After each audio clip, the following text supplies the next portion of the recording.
Hello बच्चों, welcome back in my YouTube channel Anka education hub और मैं हूं पूनम कौशिक। तो चलिए स्टार्ट करते हैं हमारे आज के टॉपिक को। आज बच्चों हम लोग देखने वाले हैं कि पाषाण काल क्या है। इतिहास बच्चों एक ऐसा सब्जेक्ट है जिसमें अक्सर करके हम कंफ्यूज हो जाते हैं, लेकिन अगर आप इतिहास को एक स्टोरी की तरह समझोगे तो मैं पूरी तरह से आश्वस्त हूँ इस चीज को लेकर के कि आपको बहुत ही इंटरेस्ट आएगा, क्योंकि हमारा बीता हुआ कल क्या था, कैसे आज हम इतने तकनीकी के विकास तक पहुंचे, किस प्रकार से हमारे पूर्वजों ने परिश्रम किया। अगर हम इन सब चीजों को जानने की कोशिश करेंगे मन से तो हमें इतिहास बहुत अच्छा सब्जेक्ट लगेगा। और इतिहास हर एग्जाम में पूछा ही जाता है। सोशल साइंस, जनरल अवेयरनेस, कोई भी चीज है उसमें हिस्ट्री के 2-4 क्वेश्चन बनते ही हैं। और ये जो टॉपिक है पाषाण काल, यहाँ से हम मानवों का एक सीक्वेंस माना जाता है, तो वो हमें वैसे भी पता होना चाहिए। ठीक है, तो सबसे पहले देखेंगे कि हम पाषाण काल क्या है। पाषाण का मतलब होता है बच्चों पत्थर। क्या मतलब होता है? पत्थर। यानी कि ऐसा टाइम पीरियड जो कि पत्थरों से डेवलप हुआ या पत्थरों से मानव ने अपनी जर्नी को शुरू किया, तो उसको नाम दे दिया गया पाषाण काल, यानी कि प्री हिस्टोरिक पीरियड। इंग्लिश में क्या बोलेंगे इसको? Pre historic period. ठीक है बच्चों, शॉर्ट में लिख दिया है मैंने। ठीक है, अब अगर एक डेफिनेशन देखी जाए पाषाण काल की तो क्या बनेगी कि मानव के तकनीकी विकास के आरंभिक जीवन को ही हम पाषाण काल कहते हैं। मानव के तकनीकी विकास यानी कि मनुष्य ने कैसे अपने आप को विकसित करने की उसने जो एक यात्रा को जिया है, वही जो उसका आरंभिक काल है वो पाषाण काल कहता है। पाषाण काल को बच्चों एक और नाम से जाना जाता है, कहीं आप लोग कंफ्यूजन हो जाए एग्जाम में, प्रागैतिहासिक काल। ठीक है, इस नाम से भी पाषाण काल को जाना जाता है। अब बच्चों ये जो पाषाण काल है इसको मुख्य तौर पर 3 भागों में बांटा गया है। कितने भागों में? 3 भागों में बांटा गया है। मेरी इतिहास की जो पिछली वाली वीडियो आई थी उसमें भी हमने एक संक्षिप्त रूप में समझा था कि इतिहास क्या है और हम उसका अध्ययन कैसे करेंगे। अब हम नंबर बाय उस चीज को सीखेंगे। और मुझे उम्मीद है कि जिनको इतिहास का बिल्कुल भी समझ नहीं आती है, जो बिल्कुल ही अभी शुरुआती दौर में है अपने किसी भी एग्जाम की तैयारी के लिए, तो उनको इतिहास समझने में बहुत आसानी होगी। ठीक है, तो हम सरल से सरल भाषा में ये सीखने का प्रयास करेंगे। तो बच्चों पाषाण काल को कितने भागों में बांटा गया? 3 भागों में। पाषाण काल का दूसरा नाम क्या है? प्रागैतिहासिक काल। इसकी डेफिनेशन क्या है कि तकनीकी विकास का जो समय था उसको ही हमने पाषाण काल कह दिया। ये चीज हो गई। अब जो 3 नाम हैं पाषाण काल के, देखो, पुरा पाषाण काल, मध्य पाषाण काल और नव पाषाण काल। आज हम इन तीनों को एक संक्षिप्त रूप में समझेंगे कि ये क्या है, और नेक्स्ट वीडियो से हम एक एक टॉपिक को कवर करेंगे जिससे कि आपको अच्छे से समझ में आए। ठीक है, तो देखो बच्चों, जो पुरा पाषाण काल है, पुरा पाषाण काल का मतलब अगर मैं आपको मोटे तौर में समझाऊं कि ऐसा समय मनुष्य किसी बिल्कुल जंगल में रहता था, छोटे झुंड में रहता था, उसे कुछ पकाना नहीं आता था, बस जो भी कच्चा मिला, कोई मांस का टुकड़ा मिला, जानवर का शिकार करके जो भी खा लेता था, कंद मूल खा लिया करता था, और शरीर में कपड़ों के नाम पर पत्तों को लपेटना इस समय का एक मुख्य विशेषता है। और अगर कहीं कहीं देखा जाए तो पुरा पाषाण काल को क्या कहा कि मनुष्य केवल क्या था? खाना बंदोबस्त था। खाना बंदोबस्त था। इसका क्या मतलब है बच्चों? खाना बंदोबस्त का मतलब है कि केवल खाना ही जानता था, बाकी कोई ऐसा काम करता नहीं था।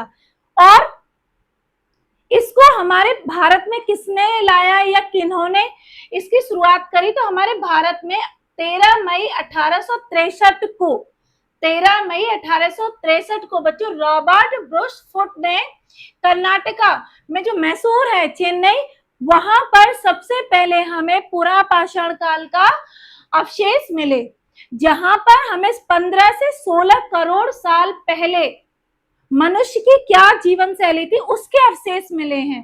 ठीक है, तो मैसूर में कर्नाटका के कहा कौन सी जगह है, वो है पल्लवरम। पल्लवरम। अभी आपको बहुत ज्यादा परेशान नहीं होना है, जब हम एक एक टॉपिक को डीपली क्लियर करेंगे तो मैं एक एक चीज लिखाऊंगी जो भी इंपॉर्टेंट होगा, ठीक है। तो पुरा पाषाण काल क्या है कि पुरा पाषाण काल ऐसा समय जब मनुष्य को कुछ भी ज्ञान नहीं था, वो बिल्कुल प्राकृतिक अवस्था में था। कच्चे फल फूल खा लेना, किसी जानवर को पकड़ के खा लेना, क्योंकि आग का ज्ञान नहीं था, वस्त्रों का ज्ञान नहीं था।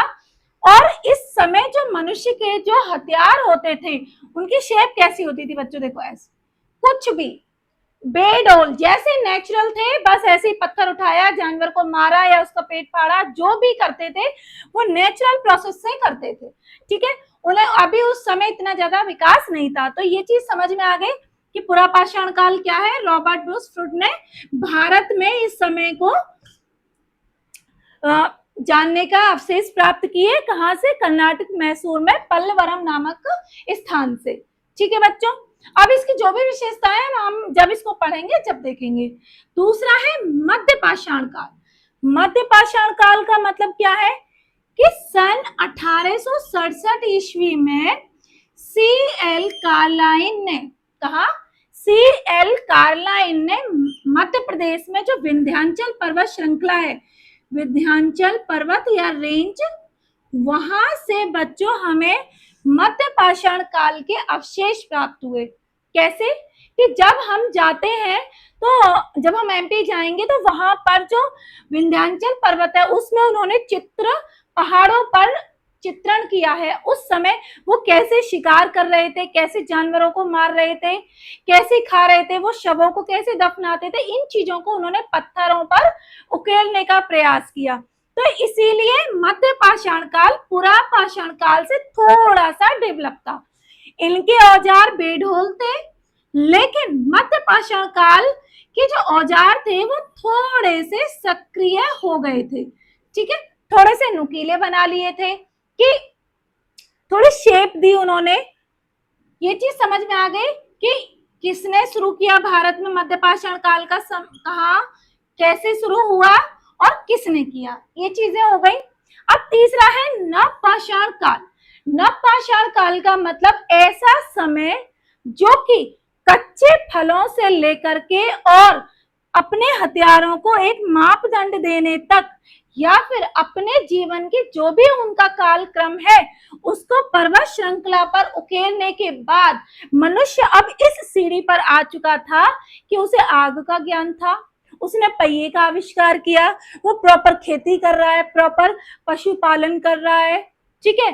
अच्छे से जो उसके शव थे, जब जो मनुष्य मर जाते थे उनको आंशिक या पूर्ण तरीके से उनका दाह संस्कार करता था। उसके बर्तन एकदम सही आकृति के थे, माप तोल जो भी था एक इकाई के रूप में रहता था। छोटे छोटे गांव बस गए थे, नदियों के किनारे रहता था। तो जो नवपाषाण काल है वो बिल्कुल एक तरह से कहें कि विकास की चरम सीमा पर पहुंच गया था मनुष्य पुरा पाषाण काल से, ठीक है। अब इस समय के जो अवशेष कहां से मिले भारत में, तो सन 1860 ईस्वी में बच्चों लैम में सूरियर ने यूपी में उत्तर प्रदेश से इसके अवशेष प्राप्त हुए। उत्तर प्रदेश में टेनसॉक्स नदी थी उस टाइम पे, वहां से इसके अवशेष मिले। इस समय के जो बच्चों हथियार थे वो कैसे थे, एकदम से प्रॉपर हथौड़ी बनाने लगा था, एकदम चीजों में शेप थी कि अगर उसे किसी को जानवर को मारना है, कुछ करना है, उसके जो बर्तन थे वो एकदम सही शेप में थे। नर्तकी की भी मूर्तियां मिली हैं, मूर्ति पूजा का भी उस समय तक विधान आ गया था। तो मनुष्य अपने यहाँ के स्टेपों से चलता चलता चलता चलता एक बढ़िया सामाजिक परिवेश में प्रवेश कर गया। किस युग में, नवपाषाण काल में।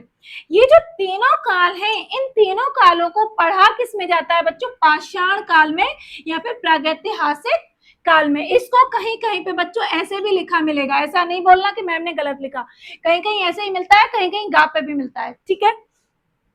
तो आई होप कि आपको ये चीजें समझ में आई कि पाषाण काल पत्थर का युग जिसको 3 भागों में बांटा गया, पुरापाषाण काल, मध्य पाषाण काल और नव पाषाण काल। एक चीज और बच्चों की, ये जो तीनों जो काल खंड है, इन तीनों को ही 3 अलग अलग भागों में बांटा गया है।